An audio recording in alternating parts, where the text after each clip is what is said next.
Salut à tous, j'espère que vous allez bien, j'espère que vous avez la forme. On sait que le ramadan débute demain, donc c'est pour ça que je vous fais cette vidéo pour vous expliquer comment vous alimenter dans de bonnes conditions et surtout optimiser vos objectifs qui sont soit d'ordre de la perte de poids ou de la conservation musculaire. Oui, parce que la prise de masse est à proscrire.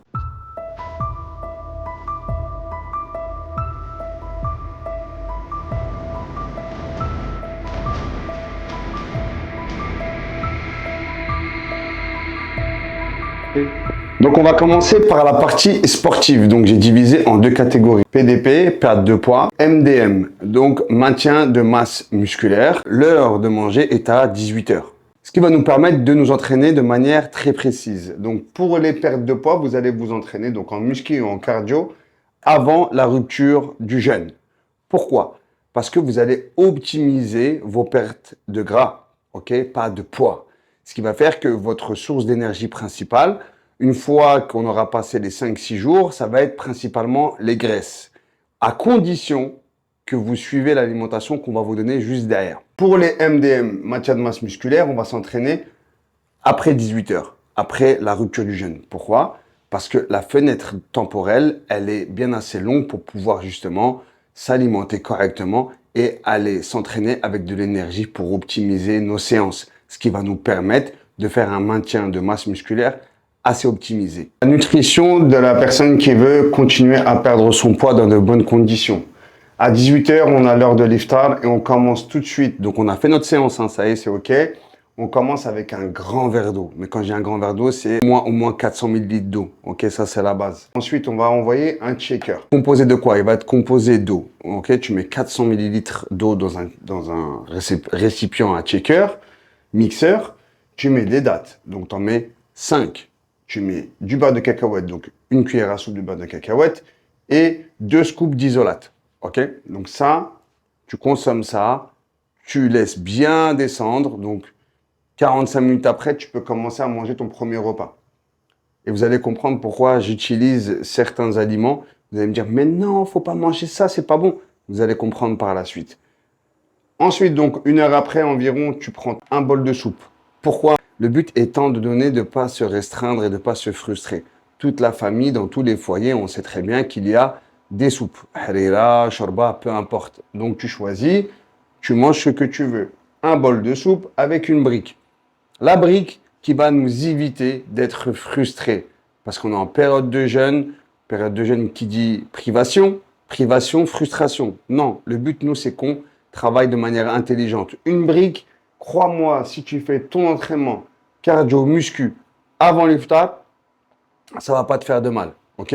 Surtout qu'en termes de quantité, on va être restreint. Mais il faut s'y tenir, pas dépasser. Quand je dis une brique, ce n'est pas 2 ou 3. Ok? C'est une brique. Ensuite, tu vas prendre ton troisième repas qui sera une omelette avec 2 tranches de pain de mie grillé. Une omelette, tu mets 5 œufs, 3 jaunes, 2 blancs. Avant de manger ton omelette, ce qui est impératif, là je l'ai écrit en rouge, c'est que tu manges un fruit. Le fruit se mange avant le salé. Ça évite de fermenter, de faire de l'alcool dans l'estomac et de pouvoir justement, ça va nous permettre d'assimiler bien les protéines qu'on va manger dans la nourriture salée. Ok? Entre-temps, bien entendu, tu dois consommer 2 litres d'eau. C'est ce qui va te permettre de continuer à perdre du poids. Si tu es en déshydratation constante, tu ne perdras pas 1 gramme. Donc, l'avantage avec ce format de diète, c'est que tu vas pas être frustré, tu vas manger à ta faim et tu vas continuer à perdre du poids. Ok, maintenant, pour ceux qui veulent faire un maintien de masse musculaire, donc l'iftar, il est à 18 h, donc on prend un grand verre d'eau, 3 dattes, ce qui va permettre de pansementer l'estomac pour pouvoir aussi optimiser l'assimilation des nutriments, et une soupe avec une brique. Et on mange pourquoi? Parce qu'on peut donner de l'énergie, on peut aller à l'entraînement avec l'estomac qui a déjà consommé, assimilé des nutriments, ce qui va nous permettre de ne pas taper dans nos réserves. Ok? C'est très important. Quand on revient de l'entraînement, donc juste ici, on tape un shaker, donc avec 2 scoops d'isolate, une cuillère à soupe de beurre de cacahuète et une demi-banane. La demi-banane, c'est pour ramener tout ce qui est les vitamines, le calcium, etc. C'est très important. 1 heure après, tu vas manger un fruit. Même principe que ceux qui sont en perte de poids. On prend un fruit qui va nous permettre l'assimilation tout de suite, ok? Et pas fermenter si tu prends les fruits après en dessert. C'est important. Tu prends 150 grammes de riz, de patates douces ou de n'importe quelle source de glucides non complexe, ok? Une viande blanche, donc 150 à 250 grammes, tout dépend de ton poids, ça tu gères. Des légumes pour les fibres, c'est important. Vu que là, on s'alimente beaucoup plus, du coup, il faut des fibres vu qu'on est en période de jeûne pour pouvoir justement permettre d'assimiler correctement, d'irriguer l'estomac comme il se faut, et aussi pour l'évacuation. C'est très important, les fibres. 2 heures après, tu vas manger une omelette simple. Ok? Pourquoi? Parce qu'on a besoin vraiment d'une source de protéines assez rapide et assez pure.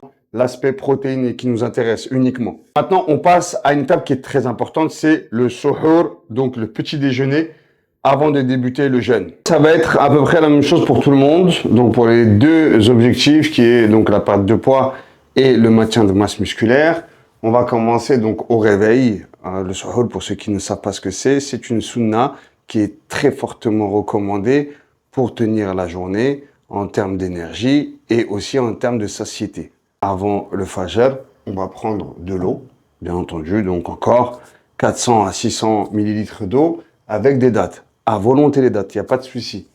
Des fruits, c'est très important pour les vitamines, mais aussi les fibres que nous allons stocker dans l'estomac qui vont nous permettre justement de pas irriter la paroi intestinale. Alors ensuite, c'est à votre guise.